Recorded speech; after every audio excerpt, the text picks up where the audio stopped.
गाँव में चल रहे थे कि 11वीं क्लास के विद्यार्थी विशेषकर ध्यान दें, राजनीति विज्ञान वाले जो विद्यार्थी हैं वो ध्यान रखें, अपन आलोचनाओं में चल रहे हैं।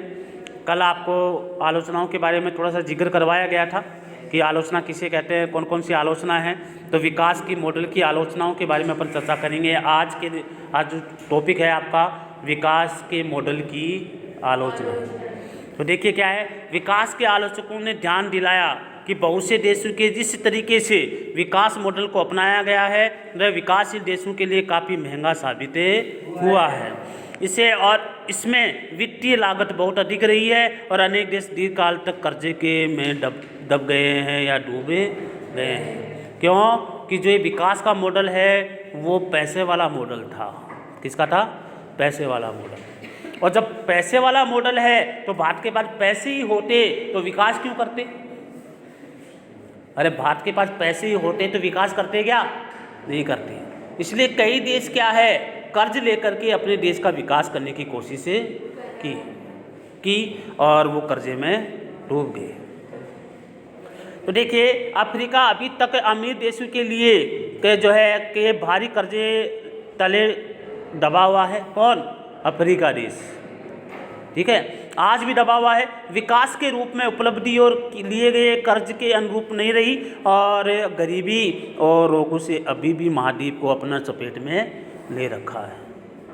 विकास नहीं हुआ, पैसा ले लिया, कर्ज में डूब गए और गरीबी इतनी फैल गई और गरीबी जहाँ होगी वहाँ बीमारियाँ भी ज़्यादा होगी। ठीक है, आज भी वो देश पनप नहीं पाया। इतनी गरीबी है अफ्रीका महाद्वीप में कि वो लोग जो है जंगलों में शिकार करके अपना पेट भरते हैं।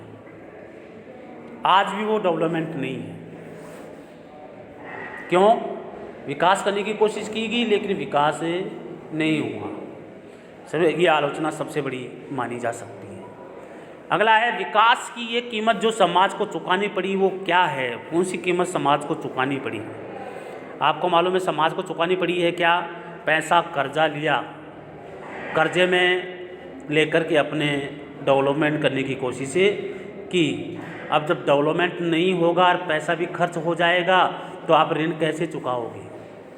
चुका पाओगे क्या? नहीं चुका पाओगे। तो देखिए विकास की ये कीमत जो समाज को चुकानी पड़ी, जो समाज को क्या चुकानी पड़ी वो देखिए। विकास के लिए इस मॉडल के कारण बहुत बड़ी सामाजिक कीमत भी चुकानी पड़ी। अन्य चीज़ों के अलावा बड़े बांधों के निर्माण, उद्योग की गतिविधियां और खनन कार्यों की वजह से बड़ी संख्या में लोगों को उनके घरों और क्षेत्रों में विस्थापन होना पड़ा। आपको मालूम है पैसे लिए गए, हमारे देश में पैसे आए, मान लो हमारे देश में पैसे आए, आपने विकास करने के लिए कृषि को बढ़ावा दोगे, कृषि को बढ़ावा दोगे तो सिंचाई के लिए आपको क्या बनाना पड़ेगा? बड़े बड़े बांध बनाने पड़ेंगे। जब बड़े बड़े बांध बनाने पड़ेंगे तो आपको मालूम है कि छोटा बांध तो बनता नहीं है कि घर में जो टैंक पानी का बनाते हैं उतनी बनाना है।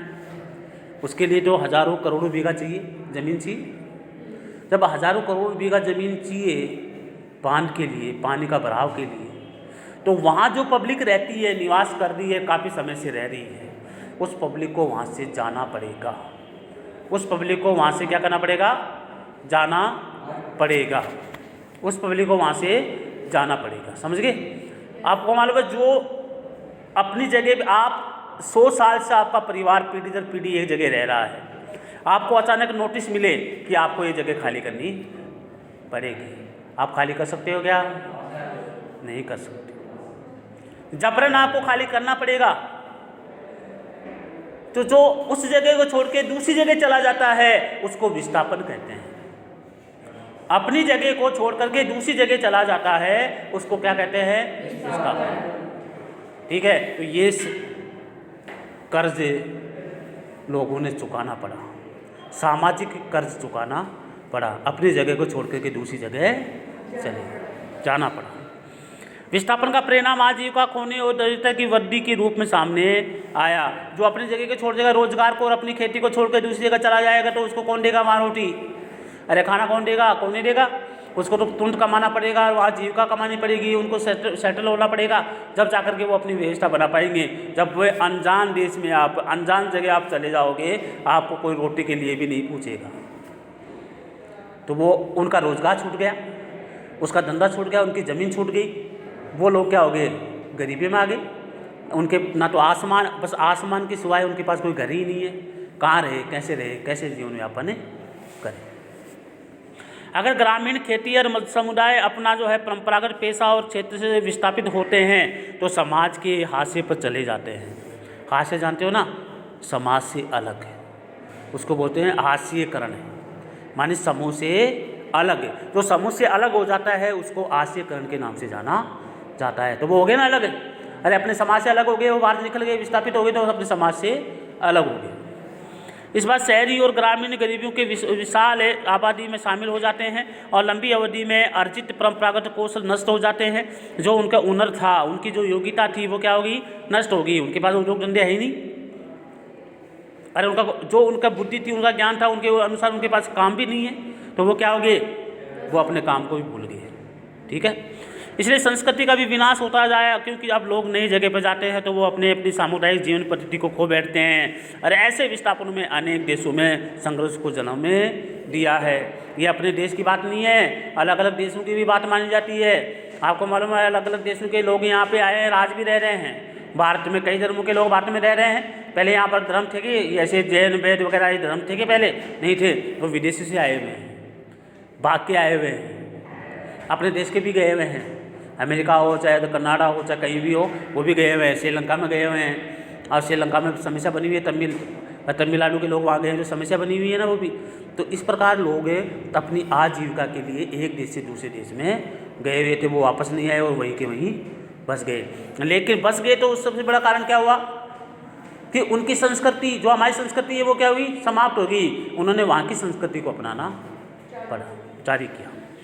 विस्थापित लोगों के अपने इस नियति के हमेशा निष्क्रियता जो है स्वीकार नहीं किया।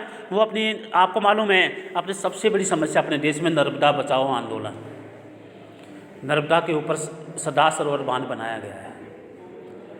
और जब बांध बनाया गया है, सदा सरोवर परियोजना जो बनाई जा रही है, वो हजारों करोड़ों बीघा में है, और हजारों करोड़ों बीघा में कई हज़ार गांव हैं, ज़मीन है उनकी, गांव है, उद्योग है, धंधे हैं।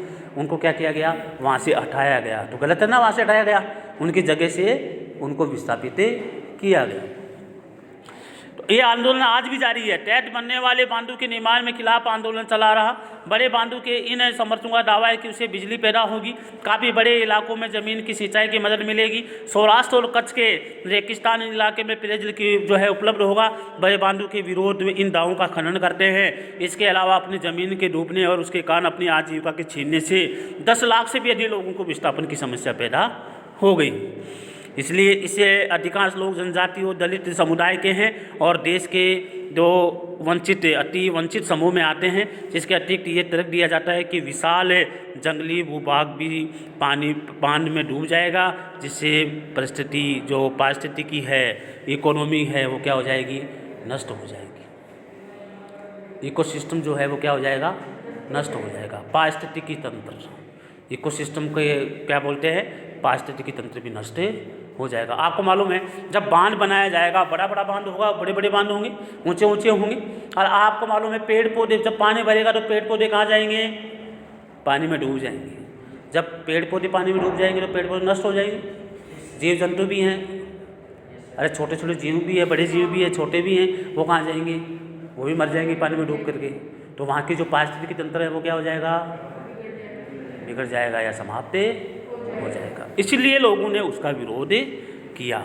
ठीक है, विकास की एक कीमत जो पर्यावरण को भी चुकानी पड़ी। जो पहला वाला जो आलोचना क्या है, विकास की वह कीमत जो समाज को चुकानी पड़ी। तो समाज एक जगह से दूसरे जगह उनको जाना पड़ा, बेघर हो गया समाज। ठीक है, अब पर्यावरण को क्या चुकानी पड़ी, तो अभी मैंने बताया, आपको बताया ना अभी, भाई पारिस्थितिकी तंत्र खराब, बिगड़ गया या खराब हो गया। तो देखिए, वास्तव में विकास की वजह से अनेक देशों में पर्यावरण के बहुत ज़्यादा नुकसान पहुंचा है, जिसके परिणामों से विस्थापित लोग ही नहीं, पूरी आबादी महसूस करने होने लगी, पूरी आबादी को महसूस होने लगी। तथा दक्षिणी और दक्षिणी पूर्वी एशिया के तटों पर है सुनामी ने कहर ढाया, जो ये देखा गया है। सुनामी आई है, उसने इतना कहर ढाया है। अरे जो आपदा आ रही है वो किस कारण आ रही है, जब पानी भरा हुआ होगा जो ज़मीन में एक साथ जाएगा। आपको मालूम है, जब लहरें आएंगी तो वो तट को भी तोड़ सकती हैं। जब आप बांध बना रहे हो और कई बार वो बांध कई लीटर में पानी में भरा हुआ है, अगर बांध टूट जाता है तो आगे वाले जितने भी गांव हैं वो क्या है, साफ है, नष्ट हो जाए। जीव जंतु है, पेड़ पौधे हैं, पर्यावरण है, सारे क्या हो जाएंगे, नष्ट हो जाएंगे, होंगे कि नहीं। और आसपास के जो क्षेत्र है वहाँ पर फ्लोराइड की मात्रा ज़्यादा हो जाएगी, खारवा ज़्यादा हो जाएगा तो वहाँ खेती भी नहीं होगी। खारवा होता है जो वाइट कलर का जो नीचे से निकलता है मिट्टी, तो वो खारवे में बदल जाती है, तो इसलिए वो खारवा है वो उसमें कभी भी फसल पैदा नहीं हो सकती। आपने देखा होगा घड़े में पानी भरे हुए होते हैं, 10-15 दिन तक पानी नहीं भरते थे, उसके ऊपर सफ़ेद वाइट कलर का जम जाता है, वो क्या है, वो फ्लोराइड है, ठीक है। वो शरीर को काफ़ी नुकसान पहुंचाता है, शरीर को काट देता है, एक तरह का चूना ही माना जाता है उसको। तो वो क्या है, आसपास आपको मालूम है जहाँ पर पानी भरा हुआ होता है ना, वहाँ पर इस प्रकार की समस्या पाई जाती है। क्यों? क्योंकि मिट्टी में उपजाऊ वाले जीव जंतु भी पाए जाते हैं। मिट्टी के अंदर कौन से उपजाऊ वाले जीव जंतु भी पाए जाते हैं, छोटे छोटे जीव पाए जाते हैं। मिट्टी के अंदर भी जीवाणु विषाणु होते हैं, वो क्या करते हैं, वो अपना डेवलपमेंट करते हैं, अपने पारिस्थितिक तंत्र के हिसाब से चलते रहते हैं और मिट्टी को उर्वरा बनाते रहते हैं। जब पानी भरा हुआ होगा, भाई मिट्टी में भी गैस ऑक्सीजन पाई जाती है, जब पानी भरा होगा तो वो ऑक्सीजन बाहर अपने आप निकल जाएगी। आप मिट्टी में पानी डालना, अपने आप बुलबुले निकलेंगे, क्या बुलबुले क्या होते हैं, वो ऑक्सीजन निकलती है, जो गैस है ना, वो जो वायु है ना वो निकलती है, तो वहाँ क्या होगी, वायु नष्ट हो जाती है और वहाँ पे पानी भरा होता है, तो वहाँ पर क्या हो जाते हैं, जो बैक्टीरिया जो जीवाणु हैं वो मर जाते हैं, और मर जाते हैं तो वो मरने के बाद वो खारों में बदल जाते हैं, और वहाँ की जो मिट्टी है वो क्या हो जाती है, दूषित हो जाती है, खराब हो जाती है।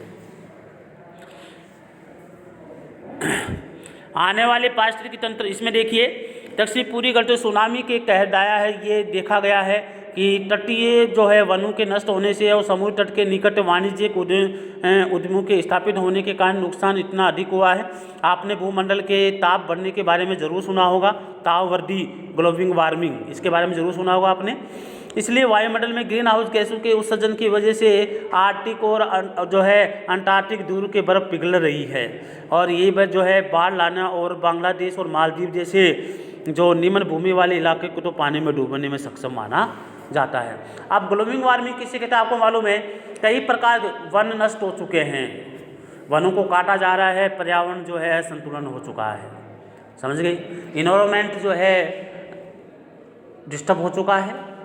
जब इन्वायरमेंट, जब पेड़ पौधे कट चुके हैं, जनसंख्या बढ़ चुकी है, आबादी बढ़ चुकी है, तो आपके कार्बन डाइऑक्साइड को ग्रहण कौन करता है, वनस्पति जीव जंतु, वनस्पति करती है, पेड़ पौधे करते हैं। जब ये नहीं रहेंगे तो कौन ग्रहण करेगा, मानव तो वैसे ग्रसित हो जाएगा, बीमारी से हो रहा है, दिख रहा है।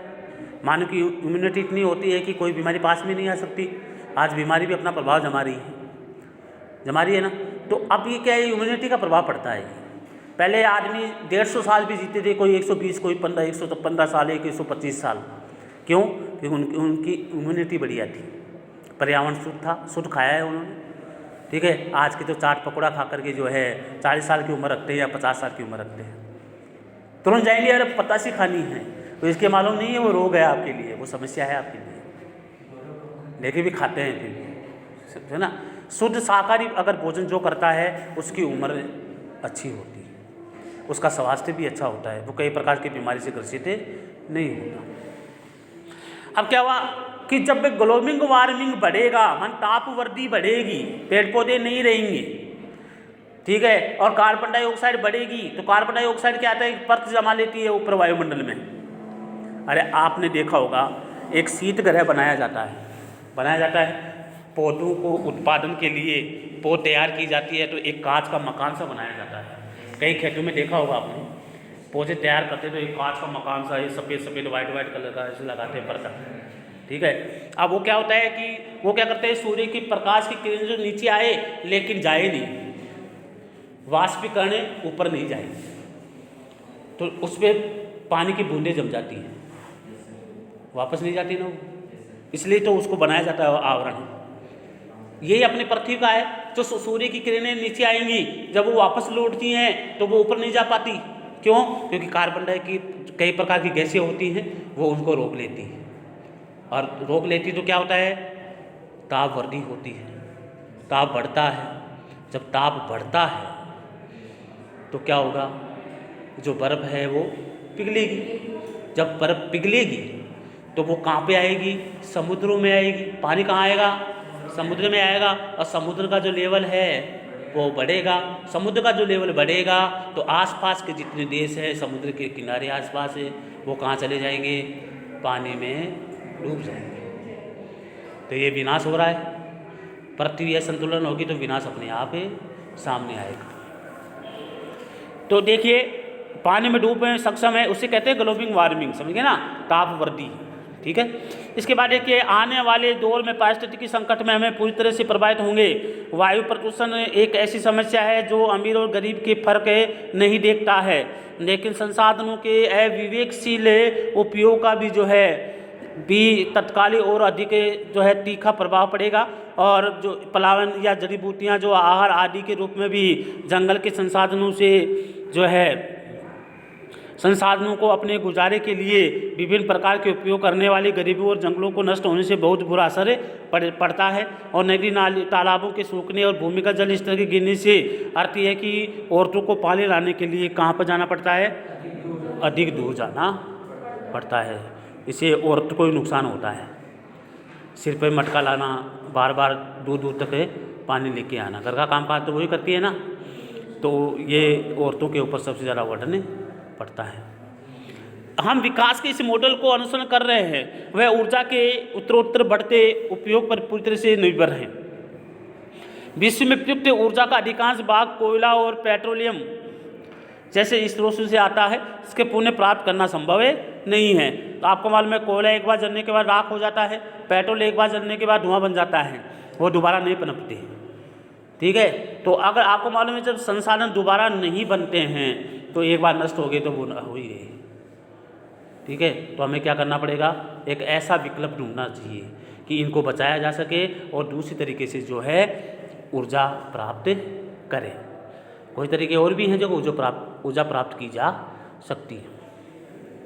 पुण्य पर प्राप्त करना संभव नहीं है, इसलिए उपभोक्ताओं की बढ़ती ज़रूरतों को पूरा करने में अमेजन के 12 जो है बरसाती जंगलों का विशाल भूभाग उजाड़ा जा रहा है। क्या ये जो है अनवीकृत संसाधन इतनी मात्रा में है कि विकसित देशों के नहीं बल्कि दुनिया भर के लोग समृद्ध जीवन पद्धति अपना सके? और इन संसाधनों को परिमित प्रगति को भी रखते हुए उत्तर नकारात्मक ही होगा।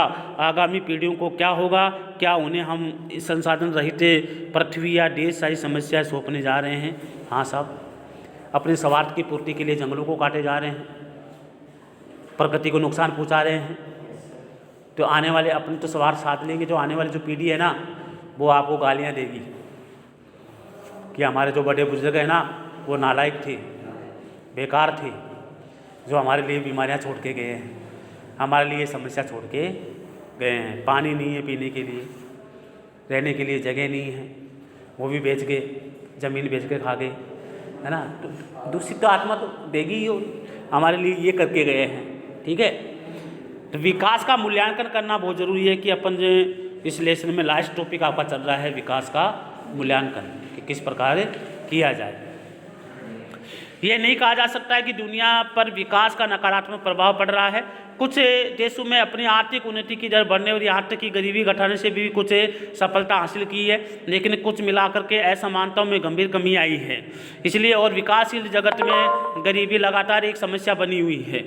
इसलिए गरीबी एक समस्या बनी हुई है और हमने पहले ही देखा है कि मान लिया गया है कि उन्नति के फायदे नीचे की ओर रिस करके समाज के सर्वाधिक गरीब और जो है वंचित तबके तक पहुँचेंगे और फलस्वरूप सभी के जीवन स्तर में सुधार आएगा। हालांकि विगत वर्ष में दुनिया में अमीर और गरीब दोनों के बीच की जो खाई है वो आजकल बढ़ती जा रही है।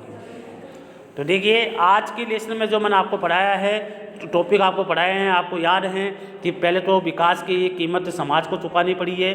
दूसरा टॉपिक मैंने आपको पढ़ाया है विकास को जो है कीमत जो है पर्यावरण को चुकानी पड़ी है। और आगे अपने आने वाले अगले एपिसोड में पढ़ाएंगे विकास का मूल्यांकन किस प्रकार किया जाए, कि हमने क्या क्या परिवर्तन किया है, क्या सुधार हुआ है, या अमीरी गरीबी का जो फासला है वो कम हुआ है या बढ़ा है, हमें क्या उपाय करने चाहिए या हमें क्या उपाय किया गया है ताकि पर्यावरण को बचाया जा सके। इसलिए आज के लिए इसमें इतना ही है। जब तक के लिए जय हिंद।